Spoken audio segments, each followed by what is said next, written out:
Burton. I directed the film Unfiltered. Brandon. And I'm Brandon Bresnai, and I helped Josh on Unfiltered. I ran camera and did sound. So what I love most about working with film is I love like just that process of like how everything is just layered. Like, you know, you got everybody's roles coming together, and I love seeing like the end result, like when everything just comes together. So like that's my favorite part about film is like putting all those layers together.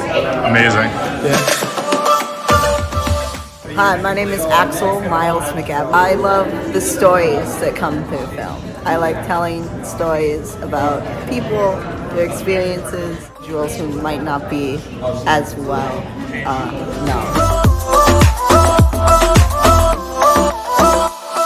Okay, hi, I'm Shayla Steinberger. I'm a film student here at Cleveland State University, and I just showed my documentaries.